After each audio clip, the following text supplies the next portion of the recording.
Chers auditeurs, chers téléspectateurs, bonsoir et bienvenue ici à Bruxelles, ou en direct de la capitale belge, avec Baudouin Ambawichi du site internet congoindépendant.com. Nous allons interroger en exclusivité Monsieur le Président de la République, Félix-Antoine Tshisekedi. Bonsoir. Bonsoir, Christian Lusakweno. Bonsoir, Monsieur Baudouin Ambawichi. Merci d'avoir accepté de nous accorder de votre précieux temps, votre séjour annoncé comme médical. Alors, on entre dans le vif du sujet. Vous êtes parti de Kinshasa un peu à la surprise générale. Votre service de communication a annoncé quelques problèmes médicaux. Comment allez-vous? Très bien, je crois que ça se voit. Je vais très bien. En fait, j'ai tout simplement fait accepter une prise en charge de mon premier médecin de 2022 que j'avais invité à Kinshasa parce que je ne voulais pas bouger de Kinshasa, même s'il devait y avoir une intervention chirurgicale. Et donc, en le faisant venir, il a apprécié évidemment le matériel que nous avons à l'hôpital du Camp Tchatchi, mais il a préféré, pour être sûr et couvert par ses assurances, que je vienne ici moi-même et qu'il examine cela. Ce que j'ai fait. Donc, dans le timing qu'il fallait, j'ai attendu de présider le dernier conseil des ministres du vendredi d'avant celui du 2 août dernier. Et puis, après, j'ai pris l'avion.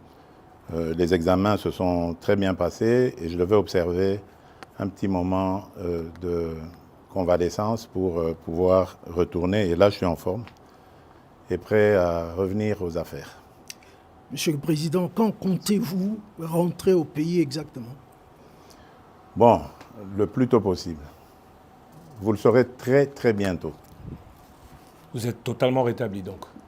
Totalement, mais je vous le dis, je suis d'attaque à nouveau. Donc vous le saurez très très bientôt. Je suis prêt à rentrer le plus tôt possible. Alors vous allez rentrer dans un pays où le dollar est en hausse. Permettez-nous de parler un peu de la situation actuelle de notre pays. Dollar en hausse, pouvoir d'achat en baisse. Que fait le président de la République, candidat élu il y a 8 mois aujourd'hui, réélu président de la République? Qu'en dit-il? Il se solidarise évidemment avec la population. Je sais que ça fait partie d'un de mes engagements, celui de réduire le pouvoir d'achat.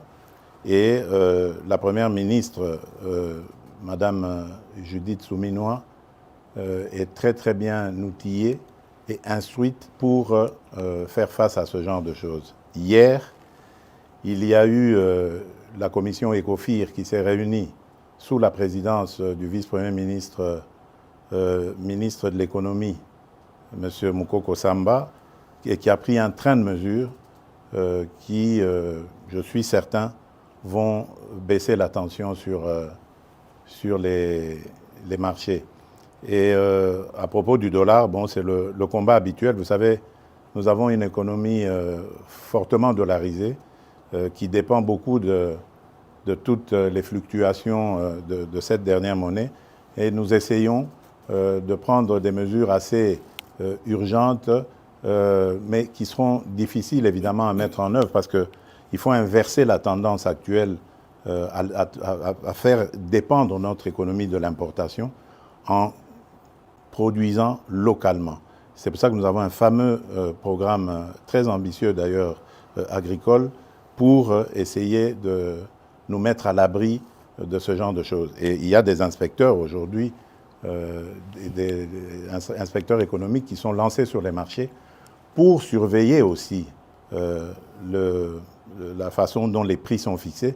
Parce qu'attention, ça peut aussi être une cause ou une raison de sabotage. Vous savez que nous sommes un pays en guerre. Nos ennemis essayent de nous déstabiliser de toutes les manières qu'ils soient.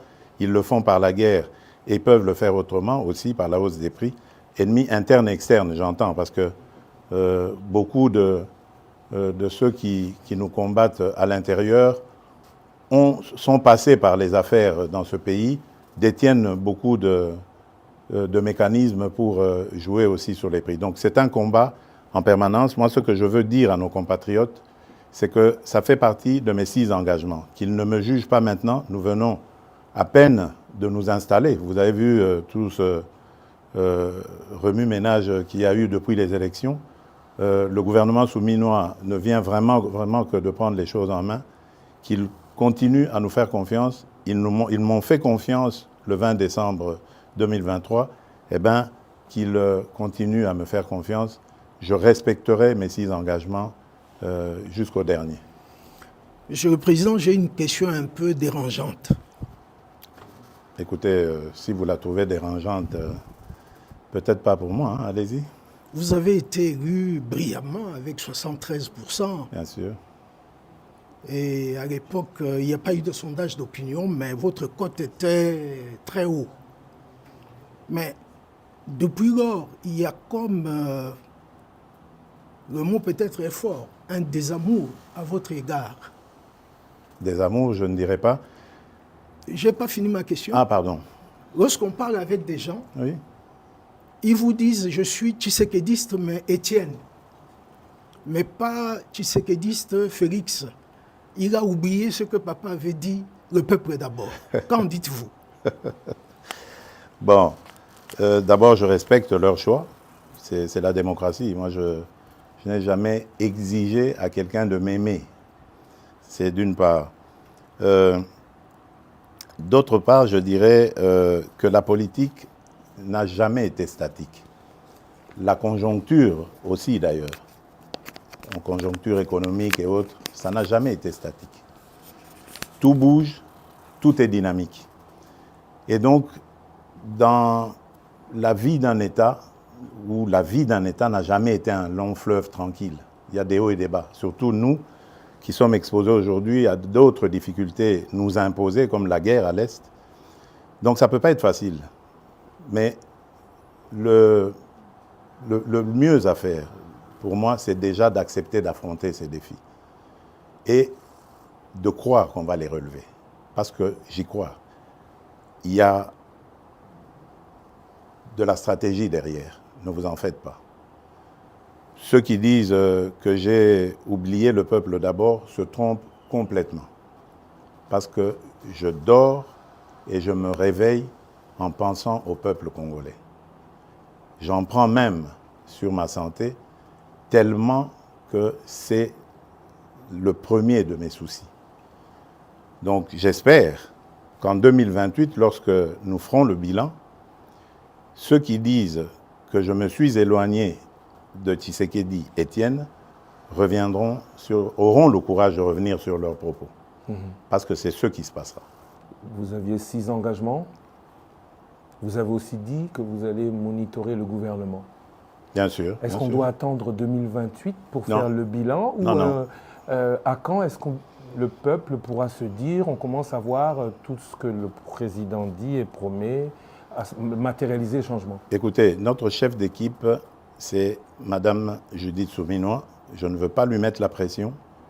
Elle est suffisamment outillée pour évaluer le travail de ses ministres et de m'en faire rapport. Et moi-même, d'ailleurs, comme vous le savez, je préside quasiment tous les vendredis, lorsque je suis au pays, les réunions du Conseil des ministres. Donc, je peux suivre. J'ai un cabinet qui est très actif, qui m'accompagne dans ce suivi. Donc, moi, j'estime la première évaluation au début de l'année prochaine. Donc, il faut peut-être s'attendre à du réaménagement gouvernemental au début de l'année prochaine. Mais bon, je le dis sous réserve de ce qu'on en pensera, la Première ministre et moi. Élection en janvier 2024, premier bilan en janvier 2025. Que dire de la léthargie institutionnelle? Tout prend, beaucoup le regrettent, beaucoup trop de temps. Oui, et vous avez, en parlant de ce temps qui coule, qui passe sans que changement n'arrive, vous avez vous-même, ici à Bruxelles, évoqué lors de votre précédent passage, des révisions constitutionnelles ou des modifications de la Constitution à faire. Cela a créé beaucoup de polémiques. Alors maintenant, on voudrait, si possible, que vous nous précisiez de quoi il s'agit. Est-ce que le président, comme le dit votre opposition, veut s'éterniser au pouvoir. Certains dans votre parti disent que vous êtes président à vie, ou le président a des points précis dans la Constitution qu'il vaudrait modifier, si oui, lesquels? Écoutez, moi je suis toujours conduit par un seul leitmotiv, c'est le salut du peuple, c'est pour moi la loi suprême. Lorsque j'évoque des modifications que je juge utiles pour la bonne marche de la nation, du pays, je me préoccupe très peu de la polémique. Je n'y regarde même pas. Parce qu'évidemment, il y a toujours des petits malins qui vont essayer de détourner mes propos et essayer de les amener dans une polémique inutile. Je n'ai jamais dit que je veux changer la Constitution pour rajouter le nombre de mandats présidentiels ou d'années. Non. D'abord, ce sont des dispositions inamovibles. Pour les changer, il faut retourner auprès du peuple souverain primaire. Mais par contre, les autres dispositions, telles que celle-là, qui nous posent beaucoup de problèmes. Regardez, vous l'avez dit, j'ai prêté serment le 20 janvier devant la nation. Et immédiatement après, la publication des résultats des législatives a commencé et les périodes de contentieux. Ça nous a pris presque 2 mois. Publication, contentieux, etc., retour, annulation et tout le bazar. Puis ensuite, les députés provinciaux et les communes, cette fois-ci on a eu les conseillers communaux et tout ça, et tout avec son lot de contestations, voilà. Donc en peu de temps, ça nous a pris je ne sais combien de temps. Le gouvernement, pour le faire, on a mis 1 mois. Normalement, la première ministre et moi, le temps de la nommer et puis de discuter. Voilà, donc on a tourné autour des choses. L'installation du bureau du Parlement, par exemple, ce sont des choses qu'on doit réfléchir à comment les réduire. On ne peut pas laisser 1 mois, par exemple. J'ai vu chez les Français ce qui se passe. Dès qu'on a le Parlement, enfin l'Assemblée nationale, ils ne prennent pas beaucoup de temps pour la validation de mandat. Mais chez nous, on prend 1 mois. Alors que les sujets à traiter pendant cette période ne sont pas nombreux. Il y a juste la validation de mandat que le bureau a et l'installation du bureau définitif. Mais pourquoi ça doit prendre 1 mois? Ça peut se faire en 2 jours. Ce sont des choses comme ça qu'il faut revoir, réduire, etc. Autre chose, par exemple, qui me motivait à vouloir ce changement de constitution, enfin des modifications dans la constitution, c'est la désignation des gouverneurs. Je trouve que la désignation des gouverneurs aujourd'hui fragilise nos provinces. Il faudrait, à mon avis, les gouverneurs étant des grands commis de l'État, qui soient désignés directement par le gouvernement en place et qu'ils rendent direct rapport au gouvernement. Les sanctions, on peut imaginer comment les prendre en cas de dérapage, mais lorsqu'on laisse à la vindicte des parlementaires provinciaux, des députés provinciaux, la gestion comme ça des gouverneurs, moi je crois qu'on a un problème encore de culture politique au Congo. Nous n'avons pas besoin d'aller aussi vite. Ça c'est pour les pays qui sont outillés dans la démocratie, dans la gestion de la chose publique. Nous avons encore besoin d'apprendre et on doit y aller étape par étape. La réforme sur cet éclatement de l'administration a été très très mal faite à mon avis et précipitamment et il faut revoir. Voilà pourquoi moi j'ai parlé à un certain moment de réunir une grande commission nationale de plusieurs experts, une commission multidisciplinaire qui ferait qu'on prendrait en compte tous les vrais problèmes de la nation, mais par des nationaux, pour avoir une constitution adaptée à nos vrais problèmes, pas celle qu'on a eue, qui nous a été parachutée venue des laboratoires étrangers. Voilà, on pourrait recourir à l'expérience étrangère, mais en fonction de nos expériences vécues au pays. Aujourd'hui, moi je suis désolé, mais notre pays s'éclate de plus en plus à cause de toutes ces élections provinciales et autres qui radicalisent le tribalisme, le clanisme. Aujourd'hui, vous allez, par exemple, je prends le cas de l'ex-Grand Katanga, mais vous trouverez quelqu'un, par exemple, qui a vécu à Lubumbashi, mais parce qu'il est originaire du Lualaba, on lui conteste le fait de pouvoir aspirer à quoi que ce soit à Lubumbashi. Soit disant parce qu'il y a eu découpage et que maintenant sa place est au Lualaba. Mais qu'est-ce que ça veut dire? Le pays va volo là. Donc on doit faire attention. Je veux bien démembrer les choses, je veux bien rapprocher l'administration le plus près possible des administrés, mais attention, je tiens à l'unité de la nation. J'en suis garant. Monsieur le Président, nous abordons maintenant la situation à l'est du pays. Oui. Aujourd'hui, c'est quasi certain que le Rwanda a relancé le M23 après le réchauffement des relations entre la RDC et l'Ouganda. Très bien. C'est acquis maintenant. Il y a eu la réunion à Rwanda, pour ne pas rentrer dans tous les détails. Il y a eu début de dialogue. Mais il y a des voix qui commencent à dire qu'il faut un peu de bon sens pour qu'on commence à négocier. Avec qui? C'est la grande question. Et mon autre question, c'est que négocier avec qui? Mais quoi? Négocier quoi? Voilà. Très bien. Écoutez-moi bien. Jamais, au grand jamais, tant que je serai président de la République démocratique du Congo, je n'aurai en face de moi la délégation du M23 ou de l'AFC, là où je ne sais pas, pour négocier. Jamais. Ce que j'ai dit, c'est que je veux parler avec le Rwanda, pas négocier, vous avez raison, parler avec le Rwanda, pour demander à M. Kagame, criminel de son État, qu'est-ce qu'il a à voir contre mon peuple? La République démocratique du Congo, à l'époque République du Zaïre, avait sauvé le Rwanda d'une plus grande catastrophe qui aurait été si nous n'avions pas ouvert nos frontières à tout ce flot de réfugiés. Malheureusement, il y a eu une certaine cécité internationale qui a permis que parmi les fugitifs, il y ait les criminels génocidaires et qu'ils soient rentrés sur notre sol avec leurs armes. On ne les a pas désarmés. Aujourd'hui, l'enfer est parti du Rwanda et est arrivé chez nous. Et on nous abandonne à notre propre sort. Évidemment, le régime criminel de Kigali en profite parce qu'il découvre que c'est une région très riche en minerais et en produits de tout genre, agricoles et autres. Et il veut en faire maintenant son espace. Et ça, nous ne disons jamais, il n'y a rien à négocier. C'est chez nous. Ce qu'ils n'ont à faire, c'est une seule chose, de plier bagage. Et si je veux parler avec le Rwanda, c'est pour ça, pour dire, bon, c'est quoi votre problème? Pour nous laisser tranquilles. Pas pour vous donner quelque chose, mais pour nous laisser tranquilles.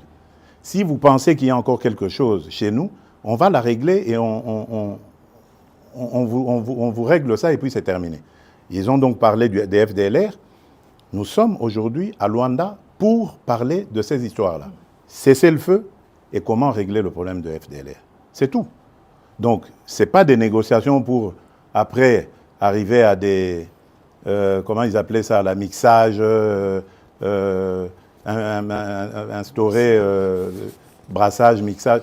Niet. Ça, il n'y aura plus. Ils peuvent arrêter de rêver. Et d'ailleurs, c'est parce qu'ils le savent que vous avez vu qu'ils ravivent encore ce M23, coquille vide, dans un territoire d'ailleurs qui est sous leur contrôle. Donc vous voyez que c'est de la propagande en fait. Ils veulent faire croire que, d'abord ils font cette comédie, ils font dire au M23 qu'ils ne se sentent pas concernés par Luanda, alors que tout le monde sait que c'est Kigali qui les pilote. Ensuite, ils les ravivent un peu pour dire, vous voyez, nous sommes capables de reprendre les armes. OK. Nous savons et nous sommes inscrits dans le processus de Luanda. Et d'ailleurs, demain, des pourparlers vont commencer pour justement se pencher sur le plan de cessez-le-feu et de retrait et le plan d'anéantissement des FDLR. Et nous disons, si à côté de ça, le grabuge continue, nous continuerons à tenir pour responsable Kigali. Et pour nous, le provocateur numéro 1, ce sera lui, et les conséquences, ce sera à lui de les assumer. C'est ça le problème. Et si ça continue, beaucoup pensent que cette guerre n'est pas qu'une guerre des richesses, mais surtout une guerre de conquête du territoire. On a beaucoup Non, parlé pour de les balkanisation. richesses. C'est une guerre de richesse. Mais est-ce que C'est une guerre de conquête des territoires, justement, des territoires riches. Vous pensez que s'il n'y avait pas tous ces minerais rares et tant prisés dans le monde, dans ce sous-sol de chez nous, là-bas, dans le Massissi, Rutshuru et tout ça, ils seraient venus. Ils nous laisseraient tranquilles. C'est des sols riches et des sous-sols riches. C'est ça qui attire. Et maintenant, pour que ce soit définitivement mis en coupe réglée, sous coupe réglée, eh ben, ils veulent le couper de la RDC. La balkanisation est donc encore possible Dans leur tête, pas chez nous. Jamais, elle n'est pas possible. Mais parler avec le Rwanda, c'est lui donner un minimum de bonne foi. Est-ce que vous pensez qu'il peut avoir de bonne foi? J'y crois pas. Je n'y crois pas. J'ai testé leur bonne foi, je n'y crois plus du tout. Maintenant, c'est la pression. Je remercie les États-Unis d'Amérique parce que c'est eux qui nous apportent beaucoup de choses. D'ailleurs, vous avez vu, au départ, il y a eu une trêve. Maintenant, il y a un cessez-le-feu. Je vous dis, ce n'est pas le Congo qui l'a demandé. Malgré la chute de Kanyabayonga, de Rwindi avant, ce n'est pas la RDC qui l'a demandé. C'est le Rwanda. Mais il savait qu'il ne pouvait pas nous le demander direct et le faire accepter. Il est passé par les Américains que nous écoutons. Je remercie surtout le président João Lourenço pour son implication, surtout la dernière ici, parce que j'ai de Bruxelles participé en pilotant aussi notre délégation qui était là, qui s'est brillamment comportée. Et je remercie évidemment l'ancien président Uhuru Kenyatta, qui est d'ailleurs le déclencheur de tout ça. Malheureusement, son successeur a très très mal géré la question par la suite en prenant fait et cause pour Kagame. Peu importe, de toutes les façons, il n'était pas partie prenante de ce processus. Lui, il l'a trouvé en arrivant, en étant élu. Peu importe, mais le processus de Luanda est là et il fonctionne très bien grâce à la maestria du président João Lourenço. Et le président Uhuru Kenyatta est un très bon facilitateur issu du processus de Nairobi, qui malheureusement a été vidé de sa substance. Mais le président, sa crédibilité du président Uhuru reste, elle demeure. Voilà, je tenais à le dire parce que je suis convaincu que là, nous sommes engagés sur la bonne voie grâce à ces partenaires et que nous aurons la solution. Je suis vraiment convaincu cette fois-ci. Après la situation là, je voudrais parler avec vous de tous ces scandales financiers avérés ou supposés. Mmh. Ce qu'on constate surtout, c'est qu'il n'y a aucune poursuite judiciaire ou suspension de qui que ce soit.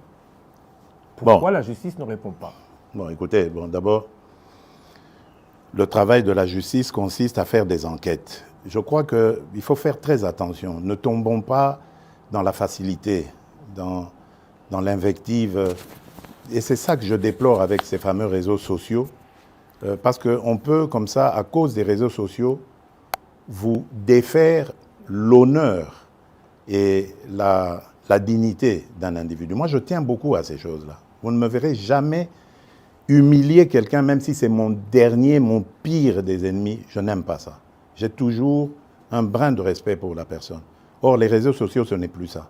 Il suffit qu'on cite votre nom, Lusaku et nos voleurs, ça y est.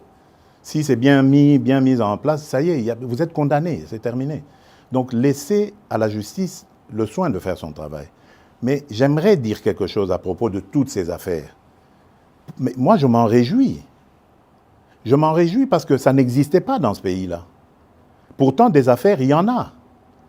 Dans les casseroles, là. Et là, je suis déterminé. Vous avez vu le ministre qui est là, il a cette mission. On va ouvrir les placards et on va sortir les cadavres des placards pour montrer que ce pays a été trahi, pillé et volé plus que jamais vous pouvez imaginer avant moi. Aujourd'hui, au moins, nous avons des gens qui dénoncent. C'est déjà ça. Ça veut dire que la corruption avait vraiment été une seconde nature dans ce pays. Donc ne vous en faites pas. Réjouissez-vous quand vous entendez ces choses-là. Malheureusement, c'est récupéré par les réseaux et c'est ça qui désoriente un peu l'opinion, qui désoriente. Parce qu'il faut laisser la justice sereine. Vous savez qu'elle est déjà malade. On est en train de travailler à la remettre en place. Donc il faut lui laisser le temps de faire son travail. On va leur donner encore plus de moyens de travail pour que la justice soit dite. Parce que, attention, on a affaire à parfois des chefs de famille, on a affaire à des gens qui tiennent à leur dignité. On ne peut pas la jeter en pâture comme ça en disant, voilà, ça y est, il est voleur. Non, prenez votre patience. Jamais justice n'a été expéditive. Regardez, dans nos pays à tradition démocratique ici, il y a des procès qui durent 10 ans, 15 ans de corruption. Mais pourquoi est-ce que vous voulez que, parce qu'un nom a été cité, le lendemain, il doit être condamné? Mais non. Il faut lui donner les moyens de sa défense et voir comment ça va se passer. Monsieur le Président, vous avez cité le ministre de la Justice sans le citer. Justement, je voudrais poser une question à son sujet. Ouais. Sa nomination en tant qu'opposant a surpris agréablement beaucoup de gens. Très bien. Est-ce qu'on peut interpréter ça comme une ouverture aux forces de l'opposition? Bien sûr. Est-ce que c'est un jargon que vous passez? Bien sûr. Pour dire que vous voulez rassembler... Bien sûr, c'est une ouverture, bien sûr. Dernièrement, j'ai reçu, pour l'anecdote, les évêques de la Cinco, le jour où ils ont élu leur nouveau président, leur nouveau bureau. Et dans nos discussions, je ne vais pas les dévoiler ici, mais il y a eu une demande allant dans ce sens. Mais ma réponse était claire. J'ai dit, mais Seigneur, je suis à votre disposition. Je ne demande que ça. Mais dites-moi, comment vais-je m'y prendre? J'ai pris l'exemple que de trois opposants. J'ai commencé par Martin Fayoulou. Je dis, mais il n'a jamais reconnu les résultats des dernières élections. Comment est-ce qu'il acceptera ma main tendue? Moïse Katumbi était prêt à faire la même chose. Il avait même fait la même chose, mais grâce, évidemment, à la pression des siens, il a accepté qu'il rentre dans les institutions, mais lui reste borderline. Joseph Kabila, n'en parlons pas. Lui, il a carrément boycotté les élections et prépare une insurrection, parce que l'AFC, c'est lui. Donc, dites-moi, je fais quoi? Je n'avais pas eu de réponse. Mais j'ai parlé d'autres qui sont plus conviviaux, plus participatifs. Et je rends ici, par exemple, hommage à quelqu'un comme Adolphe Muzito et même un petit peu le docteur Mukwege aussi, qui malgré leur position d'opposants, qui font parfois de commentaires objectifs. Quand quelque chose va, ils applaudissent, ils sont contents. Le docteur Mukwege avait reçu une délégation du FONAREV encourageant, promettant de s'impliquer dans le combat du FONAREV, qui n'a rien à voir avec la politique. Ce sont nos victimes que nous voulons aider. Ce sont ces monstruosités que nous ne voulons plus revoir dans notre pays. Voilà un patriote qui se dit, au-delà de mes penchants politiques, j'y vais. J'aurais aimé que tout cela vienne se dire, on nous attaque par le Rwanda injustement, liguons-nous autour du président et combattons. Mais non, malgré ça, il y en a qui collaborent, l'AFC collabore avec le Rwanda contre la République démocratique du Congo. M. Muzito, hommage à lui, lorsque nous avons terminé la 6e revue avec le FMI, premier fait dans l'histoire de la République démocratique du Congo. Jamais les revues avec le FMI n'avaient été jusqu'à leur terme dans notre pays. C'est la première fois que ce gouvernement arrive et c'était sous la direction du ministre des Finances, Nicolas Kazadi, que l'on jette en pâture aujourd'hui. Mais Adolphe Muzito m'a envoyé un message de félicitations. Et lui, il est très bien outillé pour savoir ce que ça signifie. Vous voyez, mais il n'est pas au gouvernement, il n'a pas de privilèges, il reste objectif. Ça, c'est des vrais hommes d'État. C'est ça que nous devons voir dans notre pays. On parle de l'opposition, je voudrais un peu parler du parti au pouvoir. Bien sûr, oui. Crise à l'UDPS, appel à la médiation du président qui est au-dessus des partis. Alors le président fait quoi? Le président dit quoi? Parce qu'il a quand Le même président, encore c'est le un... cœur à l'UDPS. Bien sûr. L'UDPS, c'est mon école. Et je suis issu de là. J'ai fait toutes mes classes politiques à l'UDPS. Le président n'est pas inquiet du tout. Je me réfère d'ailleurs à un terme qu'aimait beaucoup utiliser mon mentor, notre leader historique, Étienne Tshisekedi, qui appelait ça vitalité démocratique. Donc, de ce choc des mots jaillira la lumière. La seule chose que je déplore, c'est ce que j'ai dit tout à l'heure, c'est l'usage des réseaux sociaux. À l'époque, quand nous nous battions comme ça, on le faisait dans des salles entre quatre yeux ou sur le net, mais entre nous, sur nos sites, comment on appelait ça encore, là, les sites de discussion qu'on avait à l'époque, quand on n'avait pas encore ces réseaux sociaux. Et c'était bien, ça se passait, c'était chaud, bien sûr, bouillant, mais démocratique. Et ça terminait toujours par s'arranger. Et je vous promets, ça va s'arranger. Je ne suis pas du tout inquiet. C'est des choses qui arrivent. Je ne veux pas, en tout cas, que ça prenne des allures du genre de ce qu'on a vu avec les forces du progrès, que je condamne complètement. Mais je tiens à ce que... enfin, je suis sûr plutôt que les choses vont rentrer dans l'ordre. Pas de problème. Je voudrais aborder une question que vous connaissez et maîtrisez très bien, les relations avec la Belgique. Oui, bien sûr. C'est mon autre Congo. Hein, voilà, justement, en 2019, vous avez justement dit que c'est l'autre Congo pour vous. Mais Monsieur le Président, depuis que vous êtes au pouvoir, on ne sent pas un resserrement des relations entre les deux pays. Ah, ça, je ne sais pas par quoi vous voulez le voir. Vous. Ben, il y a une ambiance de ni guerre ni paix. Et on ne sent pas un engouement des investisseurs belges à aller chez nous. Oui, mais...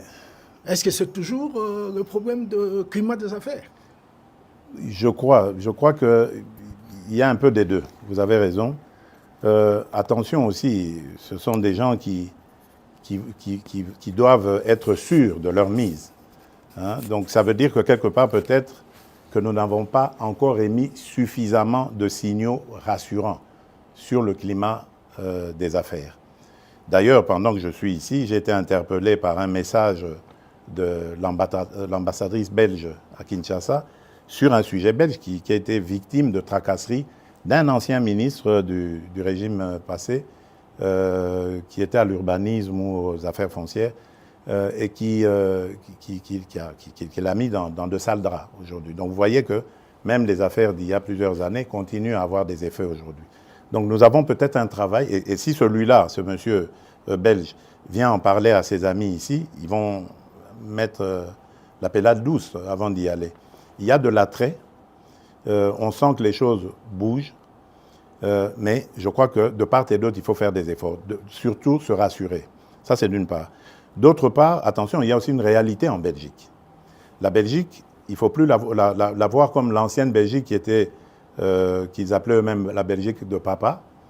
La Belgique, aujourd'hui, elle s'est très fortement communautarisée, et même dans leur système d'exportation, de business, de commerce avec l'étranger, ils le font plus par des communautés. Donc c'est à nous aussi d'adapter notre diplomatie à ce niveau-là. Et je suis en train même de réfléchir à voir comment, avec nos compatriotes de la diaspora, avoir des diplomates qui parlent très bien le néerlandais, qui parlent très bien le français, qui parlent bien l'allemand pour la région germanophone, et qui se mettent en contact justement avec ces gouvernements communautaires pour voir les rapprocher les uns après les autres. Donc il y a un travail complet à faire. Mais quant aux relations, je vous rassure, elles sont excellentes. Il ne se passe pas, je dirais, 6 mois sans, par exemple, que le roi des Belges et moi nous passions un coup de fil. D'ailleurs, nous avons un rendez-vous programmé déjà pour septembre prochain ici en Belgique. Donc ça se passe très bien. Au niveau du gouvernement, même chose. Celui que j'appelais affectueusement mon cousin, Alexander De Croo, nous ne rations aucune occasion pour nous appeler. Et même à chaque fois qu'on se retrouvait à l'Assemblée générale des Nations unies, la Belgique, la représentation de la Belgique organisait toujours un petit déjeuner, ou un déjeuner même d'ailleurs, auquel nous parlions de nos problèmes. Donc ça va vraiment dans l'ensemble ça va. Et j'y tiens, je tiens vraiment encore à améliorer cette relation. Mais comme j'ai dit, nous devons faire des efforts de part et d'autre. Attention, le Congo, c'est vrai, c'est une très belle femme, très attirante, mais en même temps aussi très convoitée et peut-être pas très présentable encore. Donc nous devons soigner sa présentation. Monsieur le Président, merci beaucoup. Merci Bodoamba Wechi du site Internet Congo Indépendant d'avoir été avec nous aujourd'hui pour cette émission exclusive. Merci à vous. Bon retour. Soki Okoye Bisso, il faut quand même qu'on termine en lingala pour les Congolais qui nous suivent, même si le lingala de M. Ambawichi est peut-être un peu mieux élaboré que moi, encore que j'en doute. Moi, je crois que oui. Vous rentrez aux Ozonga, Kinshasa, Kisangani vous a attendu. Est-ce qu'on va vous y voir? Vous aviez dit l'intérieur du pays, vous allez beaucoup pratiquer pendant ce deuxième mandat. Quel est votre programme une fois de retour au pays? Oui, bon, nakozonga mboka, en tout cas, na mikolo mike, bangonga mike kuto nakoloba, o ezali liboso awa. Kisangani nakozonga, po nalingaki kutu na sacrifier likambo ya santé, po nakende Kisangani nazana le 2 août. Mais nzoto nde esengaki abandon.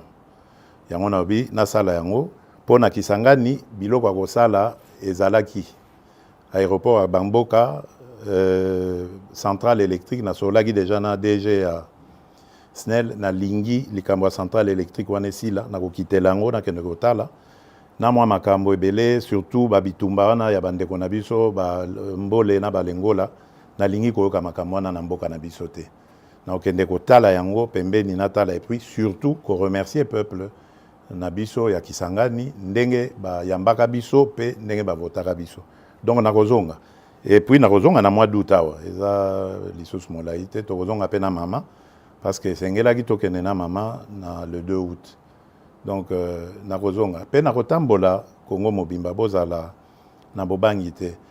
Le problème tozali nango ezali onazoloba ezali nano ya kosilisa makambo ya mbilinga kimia ekota. Congolais nyonso asepela. Tokoka kokende kotala na kopesa na bambote na esengo.